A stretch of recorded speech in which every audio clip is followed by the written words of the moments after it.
திருச்சிற்றம்பலம். இன்னைக்கு நம்ம புகழ் சோழ நாயனாருடைய வரலாறை தெரிஞ்சுக்கலாமா?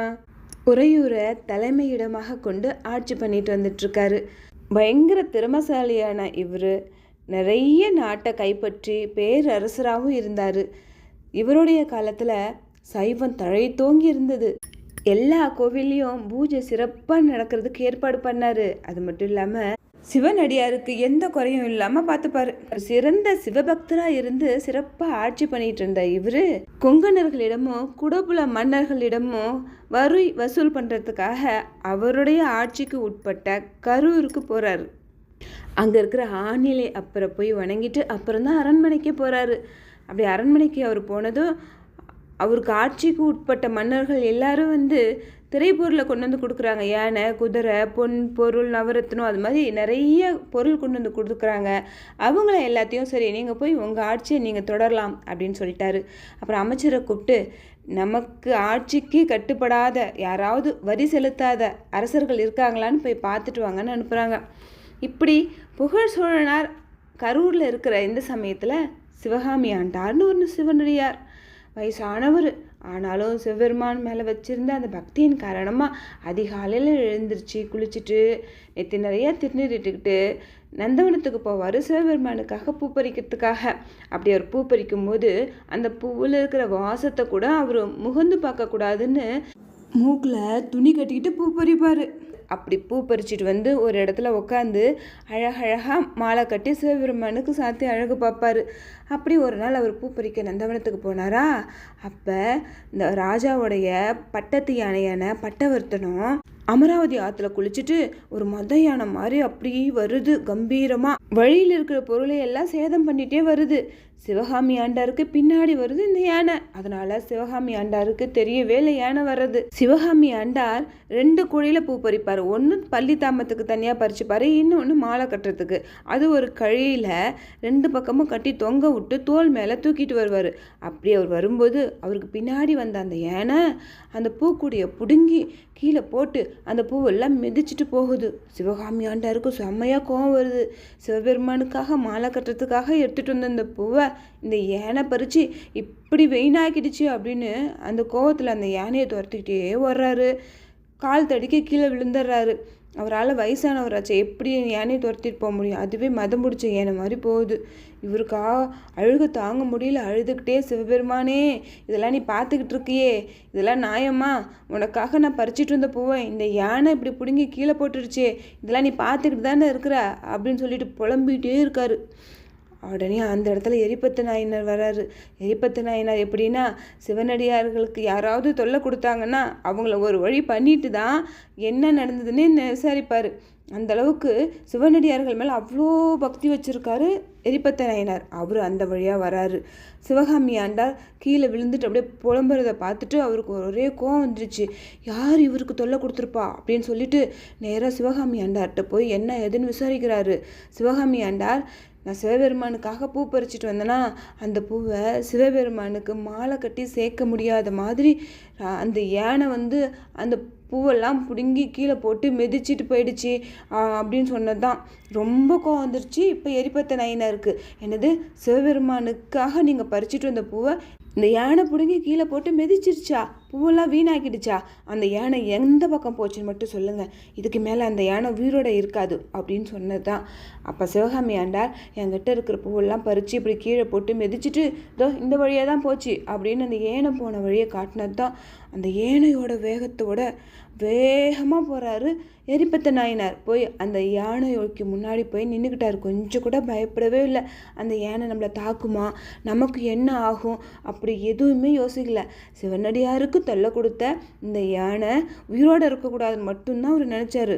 உடனே அவர் எப்பவுமே அவர் கூடவே ஒரு மழுவாயுதம் வச்சுருப்பார். அந்த மழுவாயுதத்தை எடுத்து யானையோட சண்டை போட போகிறாரு. யானையும் அவரை தாக்க வருது. இவர் அந்த மழுவாயுதத்தால் யானையோடைய தும்பிக்கையை ஒரே விட்ட வெட்டிட்டாரு. தும்பிக்கை வெட்டுப்பட்டதுனால யானை அப்படியே கீழே விழுந்து செத்து போச்சு. யானையை ஒழுங்காக கூப்பிட்டுட்டு வரலன்னு சொல்லி யானையுடைய பாதுகாவலர்கள், பரிகாவலர்கள், பாகர்களையும் கொஞ்சம் பேர்த்த வெட்டிடுறாரு எரிபத்த நாயனார். இவர்கிட்ட இருந்து தப்பிச்ச அந்த யானையோட பாகன் பரிகாவலர்கள் எல்லாரும் ஓடி போய் அரண்மனையில் நடந்த விஷயத்தெல்லாம் அரண்மனை வாயில் காவலாளி கிட்ட சொல்கிறாங்க. அந்த வாயில் காவலாளியும் யார் வெட்டினா என்ன ஏதுன்னு கேட்காம நேராக ராஜாட்ட போய் நம்ம பட்டத்து யானையான பட்டவர்த்தனத்தை யாரோ கொண்டுட்டாங்களாம் அப்படின்னு சொன்னதான் புகழ் சோழனாருக்கு ரொம்ப கோவம் வருது. நமக்கு எதிரியே இல்லைன்னு நினச்சோம், யாரோ புதுசாக எதிரி வந்திருக்காங்க போல இருக்கு, அவங்கள ஒரு வழி பண்ணிட்டு தான் நம்ம வேறு வேலை பார்க்கணும் அப்படின்னு சொல்லிட்டு போர்க்கோளம் போட்டுட்டு போகிறாங்க. இவர் போகிறத பார்த்த அமைச்சர் என்ன பண்ணுறாங்க, போர் முரசு கொட்டினது தான் போர் வீரர்கள் எல்லாம் கிளம்பிட்டாங்க. போருக்கு எல்லாம் கிளம்பி போகிறாங்க. இப்போ யானை வெட்டுப்பட்டு இறந்து போன இடத்த போய் புகழ் சோழனர் பார்க்குறாரு. அங்கே ஒரு எதிரி கூட இல்லை, அங்கே ஒரே ஒரு சிவனடியார் மட்டும்தான் இருக்கார். யார் நம்ம யானையை இது மாதிரி வெட்டியிருப்பா? அங்கே இருக்கிற சிவனடியாரால் நம்ம யானைக்கு ஒரு ஆபத்து வந்திருக்காது. சரி, யார் என்னன்னு போய் விசாரிக்கலாம் அப்படின்னு சொல்லிட்டு அந்த யானைக்கு பக்கத்தில் போய், யார் என்னோட யானையை வெட்டினது அப்படின்னு கம்பீரமாக கேட்டாரா ராஜா. அதுக்கு எரிபத்த நாயனார், நான் தான் உங்கள் யானையை வெட்டினேன் அப்படின்னு சொன்னது தான். உடனே ராஜா என்ன நினச்சார் தெரியுமா, நல்ல வேலை இந்த யானையால் இந்த சிவனடியாருக்கு எந்த ஆபத்தும் வரல அப்படின்னு தான் அப்பயும் நினைக்கிறாரு.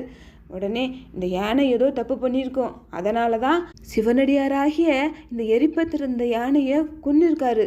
சரி, இந்த யானை பண்ண தப்புக்கு யானையை வெட்டினதே சிறந்த பரிகாரமாக இருக்குமா, இல்லை அதை வளர்த்த நமக்கும் ஏதாவது தண்டனை கொடுக்கணுமா, இதை அவர்கிட்டே கேட்டு தெரிஞ்சுக்கலாம் அப்படின்னு சொல்லிட்டு இப்போ எரிபத்த நாயனார் பக்கத்தில் போய் நின்று, ஏனை என்ன தப்பு பண்ணுச்சுன்னே கேட்கல, ஆனால் அதுக்கு பதிலாக இந்த ஏனை பண்ண தப்புக்கு இப்போ நீங்கள் கொடுத்த தண்டனையே சரியாக இருக்குமா, இல்லை இதை வளர்த்த எனக்கும் ஏதாவது ஒரு தண்டனை கொடுக்கணுமா அப்படின்னு தான் கேட்குறாரு. இதை கேட்ட உடனே எரிபத்த நாயனாருக்கு அதிர்ச்சி ஆகுது. இப்படி கூட ஒரு அரசர் இருப்பாரா அப்படின்னு சொல்லிட்டு அப்போ தான் நடந்த விஷயத்தெல்லாம் சொல்கிறாரு. சிவகாமி ஆண்டார் விடிய காலையில் எழுந்திரிச்சு சிவபெருமானுக்கு பூ பறிச்சிட்டு வந்து மாலை கட்டி போடலான்னு அந்த பூவை எடுத்துகிட்டு வராரு.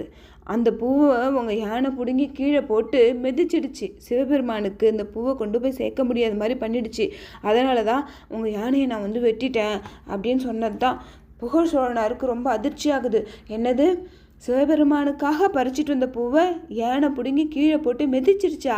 இது எவ்வளோ பெரிய சிவ அபராதம். இதுக்கு நீங்கள் யானையும் பாதுகாவலர்களையும் பரிகாவலர்களையும் யானை வாகனை கொண்டது மட்டும் பத்தாதுங்க, இந்த யானையை வளர்த்த எனக்கும் ஏதாவது ஒரு தண்டனை கொடுக்கணும்.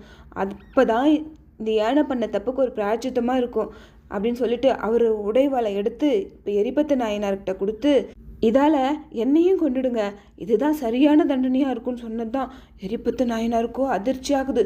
இப்படி ஒரு சிவபக்தரா இந்த ராஜாவோட யானையவா நாம் இப்படி கொண்டுட்டோம் அப்படின்னு சொல்லிட்டு, இந்த கத்தியை நம்ம வாங்கலை அப்படின்னா அவருடைய கழுத்தை அறுத்தாலும் அறுத்துக்குவார்.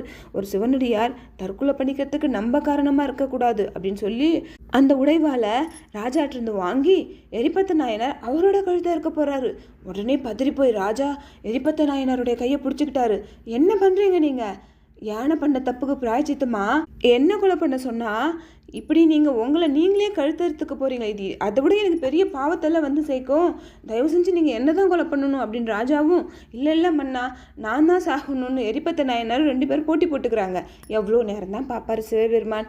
உடனே சிவபெருமான் ஆகாயத்தில் ரிஷப வாகனத்தில் அவங்களுக்கு காட்சி கொடுத்து, அசரீரியாக நீங்கள் 2 பேருமே சாக வேணாம், உங்களுடைய அன்பை இந்த உலகத்துக்கெல்லாம் எடுத்து காட்டணுங்கிறதுக்காக நான் நடத்தின நாடகம் தான் இது அப்படின்னு சொன்னது மட்டும் இல்லாமல் யானை, பரிகாவலன், பாதுகாவலன், அப்புறம் வந்து யானையோட பாகன் யாரெல்லாம் எரிபத்த நாயனார் வெட்டினாரோ அவங்க எல்லாத்தையும் உயிர் பெற வச்சுட்டாரு. இதை பார்த்து எரிபத்த நாயனாரும் ராஜாவும் ரொம்ப சந்தோஷப்படுறாங்க. அப்புறம் சிவபெருமானும், நீங்கள் சிவதொண்டு செஞ்சுட்டு உங்கள் வாழ்வின் கடைசியாக என்கிட்ட வந்துடுவீங்க அப்படின்னு ஆசீர்வாதமும் பண்ணிட்டு மறைஞ்சிடுறாரு. இப்போ எரிபத்த நாயனார் ராஜாவை பார்த்து, நீங்கள் வரும்போது குதிரை மேலே வந்தீங்கல்ல, இப்போ அரண்மனைக்கு போகும்போது இந்த யானை மேலே ஏறி போகிறீங்களா அப்படின்னு கேட்குறாங்க. ராஜாவும் நீங்கள் என்ன சொன்னாலும் நான் செய்கிறேன் அப்படின்னு சொல்லி எரிபத்த நாயனாரை வணங்கிட்டு யானை மேலே ஏறி அரண்மனைக்கு போயிடுறாரு. இவ்வளோ சிவபக்தி நிறைஞ்சவர் தான் நம்ம புகழ் சோழ மன்னர். எப்படி அரசாட்சி பண்ணிட்டு இருக்கிற அந்த சமயத்தில் ஒரு நாள் அமைச்சர் மன்னர்கிட்ட வந்து, மன்னா இங்கே பக்கத்தில் அதிகன்னு ஒரு அரசன் மலையே அரணா அமைச்சுக்கிட்டு உள்ளார ஆட்சி பண்ணிட்டு இருக்கான், அவன் நமக்கு வரி செலுத்தவே இல்லை அப்படின்னு சொன்னது தான். உடனே ராஜா என்ன பண்ணாரு, நம்ம பார்க்காத அரணா எந்த அரணா இருந்தாலும் அதை உடைச்சிட்டு நீங்கள் போய் அவனை கூட போரிட்டு ஜெயிச்சுட்டு வாங்கன்னு அனுப்பிச்சு வைக்கிறாரு. அமைச்சரும் சேனைகள் எல்லாத்தையும் கூப்பிட்டுக்கிட்டு அந்த அதிகன் அரசனுடைய நாட்டு மேலே போர் தொடுக்கிறாங்க. எல்லா அரணையும் பொடி பொடி ஆக்கிட்டு சிறப்பாக போர் செய்கிறாங்க. இவங்களுடைய தாக்குதலால் தாங்க முடியாத அந்த அதிகனும் அந்த நாட்டை விட்டே ஓடி போய் காட்டுக்குள்ளே மறைஞ்சிடறாரு. அந்த போர்லையும் புகழ் சோழ மன்னருடைய படை வீரர்கள்லாம் ஜெயிச்சிடுறாங்க. அப்புறம் அதிகன் நாட்டில் இருக்கிற பொன் பொருள், அந்த குதிரை, யானை, அது எல்லாத்தையும் எடுத்துகிட்டு வர்றது மட்டும் இல்லாமல் அந்த யாரெல்லாம் அவங்க வெட்டி வீழ்த்தினாங்களோ அவங்களுடைய தலையையும் எடுத்துகிட்டு வந்து ஒரு குவியில் ராஜா முன்னாடி கொண்டு வந்து வைக்கிறாங்க. ராஜா அப்படியே பெருமையாக பார்த்துக்கிட்டு வராரு. அப்படி பார்த்துக்கிட்டு வரும்போது அந்த தலை குவியலில் ஒரு தலையில் மட்டும் உச்சி குடுமி போட்டிருக்கு, நெத்தி நிறைய திருநீர் இருக்குது. இதை பார்த்து அவருக்கு அதிர்ச்சி ஆகுது. போரில் ஒரு சிவனடியார் இறந்துட்டாரா? ஒரு சிவனடியார் இறக்கிறதுக்கு நம்ம காரணமாக இருந்தோமா? நம்ம தானே போய் போர் செய்ய சொல்லி அமுச்சு வச்சோம். அதனால தானே இப்போ இந்த சிவனடியார் இறந்துட்டாரு. அந்த சிவனடியார் அவங்க செஞ்சோற்று கடன் தீர்க்கறதுக்காக அந்த அரசனுக்காக போர் புரிஞ்சு அவரோட உயிரையே கொடுத்துட்டாரு. இந்த சிவனடியார் உயிர் போகிறதுக்கு காரணமாக இருந்த நாம் உயிரோடு இருக்கக்கூடாது அப்படின்னு முடிவு பண்ணுறாரு. உடனே அங்கே இருக்கிற அமைச்சர்கள்லாம் கூப்பிட்டு, சிவனடியார் உயிர் போகிறதுக்கு காரணமாக இருந்தேன்னா உயிரோடு இருக்கக்கூடாது, அதனால் இப்பயே நெருப்பு மூட்டுங்க. ஒரு சிவனடியார் உயிர் போகிறதுக்கு காரணமாக இருந்தேன்னா அந்த சிவனடியாருடைய தலையை ஒரு தங்கத்தட்டில் வச்சு என் தலைமையில் வச்சுக்கிட்டு அந்த நெருப்பில் இறங்கணும். இதுதான் சிறந்த பரிகாரமாக இருக்குன்னு சொல்கிறாரு. ஆனால் அமைச்சர்கள்லாம் ஒத்துக்க மாட்டேங்கிறாங்க. ஆனால் ராஜா இதை அரச கட்டளை அப்படின்னு சொன்னதுனால அங்கே இருக்கிறவங்களால எதுவுமே பேச முடியல. அவங்களும் நெருப்பு மூட்டுறாங்க. அதுக்குள்ளே ராஜா என்ன பண்ணுறாங்க, ராணி அப்புறம் அவங்களுடைய குழந்தையான இளவரசர் எல்லாத்தையும் கூப்பிட்டு எப்படிலாம் ஆட்சி பண்ணணும் அப்படின்னு அவங்களுக்கு அந்த முறையெல்லாம் சொல்லிட்டு, இளவரசர்கிட்ட நீங்கள் அரசர் பொறுப்பை ஏற்றுக்கிட்டதும் சைவம் வளர்கிறதுக்கு நம்ம பரம்பரையே எப்படி காரணமாக இருந்ததோ அப்படிதான் நீங்களும் இருக்கணும், சிவனடியாருக்கு கொடுக்க வேண்டிய மரியாதையை கொடுக்கணும், ஆட்சி பொறுப்பை எப்படி நடத்தணும் அப்படின்னு எல்லாம் விளக்கமாக சொல்லிட்டாரு. அப்புறம் அவர் சொன்னபடியே ஒரு தங்கத்தட்டில் அந்த சிவனடியாருடைய தலையை எடுத்துகிட்டு வர சொல்லி அந்த தட்டை இவர் தலை மேலே வச்சுக்கிட்டாரு. அந்த நெருப்பை திருவைந்தெழுத்து சொல்லிக்கிட்டே 3 முறை வலம் வந்தார். அப்புறம் சிவபெருமானியே நினச்சிக்கிட்டு அந்த நெருப்பில் இறங்கிட்டாரு. அவர் நெருப்பில் இறங்கினதுமே சிவபெருமான் ஆடி மாதம் கிருத்திகை நட்சத்திரமான அன்னைக்கு அவர் அப்படியே சிவலோகத்துக்கு கூட்டிகிட்டு போயிட்டாரு. ஆடி மாதம் கிருத்திகை நட்சத்திரத்து அன்னைக்கு தான் புகழ் சோழ நாயனாருடைய குரு பூஜை. புகழ் சோழ நாயனார் அவர் ஒரு ராஜா, ஆனாலும் சுகபோகத்துக்கு ஆசைப்படாமல் சிவபெருமானுக்கு தொண்டு செய்யணும், சிவனடியார்களை நல்லா பார்த்துக்கணும் அப்படின்னு வாழ்ந்த அவர் ஒரு சிவனடியார் இறக்கிறதுக்கு நம்ம காரணமாயிட்டமேன்ற ஒரே காரணத்தினால அவரோட உயிரையும் துச்சமாக மதித்து சிவனடியார் தலையோட நெருப்பில் இறங்கினார். என்ன ஒரு சிவபக்தி! பொழில் கருவூர் துஞ்சிய புகழ் சோழர்க்கும் அடியேன் திருச்சிற்றம்பலம்.